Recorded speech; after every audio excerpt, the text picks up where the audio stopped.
me suis arrêté là, mais je vais aller poser la moto pour faire l'explication. Alors, on se retrouve pour un tuto pour passer les virages. Les virages pas à plat, du coup, avec une petite ornière. On va vous avoir fait 2-3 plans, donc là sur le dernier passage on peut voir que j'ai cassé l'ornière là, juste là, enfin sur l'avant-dernier passage, donc je me suis loupé, je vous mettrai le plan, je l'ai fait rentrer dans la caméra d'ailleurs. Donc ça c'est une difficulté en plus. Hop là. Alors la base, on va commencer par le départ, donc un virage en ornière. On arrive déjà, on a un petit saut là-haut, donc il faut essayer de ne pas décoller pour avoir les roues au sol.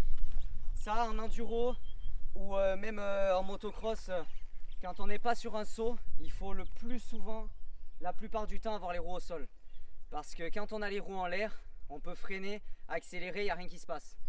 Donc on arrive, roue au sol, on va laisser rouler la moto, on va la ralentir, mais on va laisser rouler en mettant un doigt ou deux doigts comme vous freinez sur le frein avant. On va lécher le frein avant. La position sur la moto, on est les coudes toujours un petit peu en haut du guidon. La position c'est ça.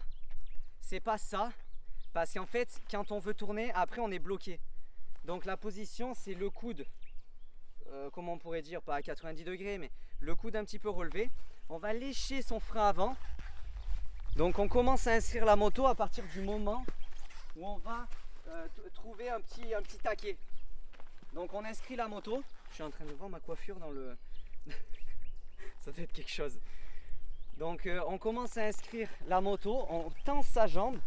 Là c'est la trace de ma botte qu'on voit là. Ça c'est la trace du repose-pied qui doit toucher, je pense. Et ensuite on va laisser rouler et à partir d'ici on va remettre un filet de gaz. On regarde toujours la sortie, ça c'est hyper important. Je ne sais pas si je le fais toujours, mais si vous regardez là, vous irez là. Il faut savoir quelque chose en enduro, en motocross, en tout ce que vous voulez en voiture, c'est que les yeux, si on regarde à droite, on va à droite. Quand on marche par exemple, si je veux aller tout droit et que je regarde là, c'est très compliqué. Faites le test chez vous, vous verrez que c'est très, très compliqué. Donc là, quand on veut prendre un virage, on regarde la sortie parce que c'est là où on veut aller. Ensuite, on commence à remettre un filet de gaz à partir des 3/4 du virage. En l'occurrence, là, tout à l'heure, j'ai commencé à accélérer trop tôt. C'est ce qui a fait que ma roue arrière est sortie. J'étais pas encore calé. C'est pas une grosse ornière, on est sur un taquis de 10 cm qui est pas tassé. C'est de la terre meuble. Donc c'est pas comme une grosse ornière où on peut y rentrer dedans et remettre à bloc dès la moitié. Là c'est vraiment, on remet un filet de gaz et on essaie de se remettre le pied sur le repose-pied le plus tôt possible. Parce que là, l'idéal, c'est qu'à partir de là, puisqu'on a un virage à droite après serré, c'est de ressortir un maximum. Alors là, on est un petit peu sur du dévers. Mais à partir de là, il faut ressortir le plus tôt possible à gauche. Pourquoi? Parce que si on va à droite, si on va là, après on n'est pas ouvert pour son virage. Donc là quand on ressort, pied sur le repose-pied, on met des jambes et puis on regarde le prochain virage directement. Parce qu'on est sorti de celui-là, donc on regarde le prochain. Je vais vous montrer, je vais refaire une petite 2-3 petits passages. Je vais vous faire je vais mettre la GoPro et puis j'essaierai de parler un maximum pour qu'on voit bien le virage en ornière. C'est un petit peu pareil d'ailleurs pour un virage à plat. Alors là c'est pas vraiment à plat, mais je veux dire avec des petits taquets. Ça c'est les copains ça quand ils font des blocs pass en 110. Hop.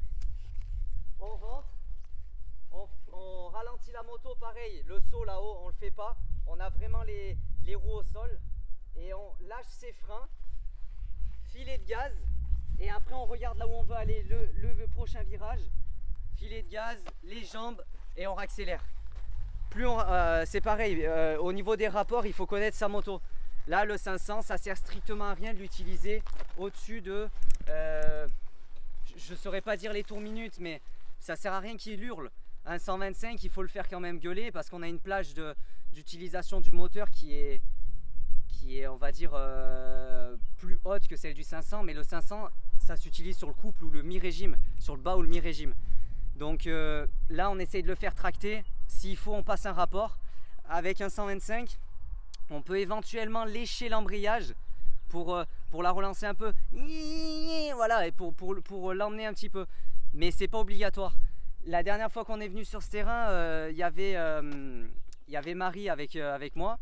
Je lui ai donné 2-3 conseils et rapidement avec le 125, elle passait super bien après dans des virages où on lèche un tout petit peu l'embrayage, mais c'est vraiment passer des rapports dans tout ce qui est trou, etc.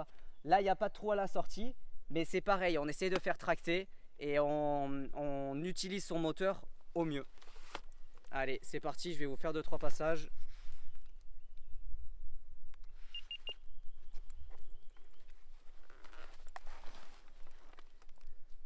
N'hésitez pas, si vous avez des questions, pilotage ou autre, à me laisser un commentaire, à m'envoyer un message sur mon Instagram Valattac ou sur YouTube. N'hésitez pas, je me ferai un plaisir de vous répondre. Hop. Allez, c'est parti.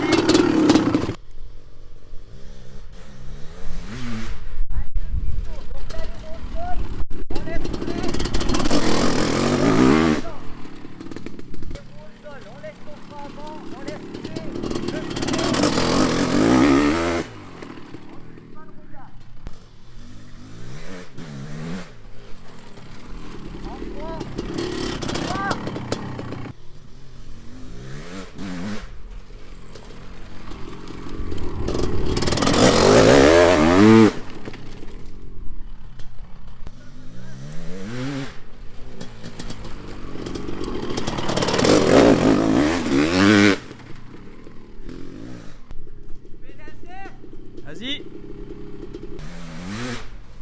Pareil. On lâche, on regarde.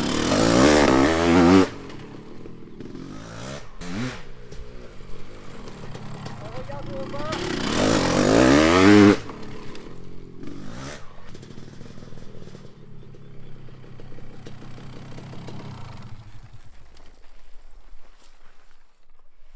Voilà, donc vous aurez 2-3 images GoPro là où j'essaye de parler parce que quand j'ai voulu aller doucement, je tiens pas l'équilibre. Donc c'est un bel exemple. Il faut toujours avoir de la vitesse dans un virage. Pourquoi? Parce que sinon on n'a pas d'équilibre. Et en fait, quand on passe un virage, il faut que ça fasse comme ça. Il faut pas que ça fasse ça, ça et ça. Il faut vraiment que ce soit linéaire tout au long du virage.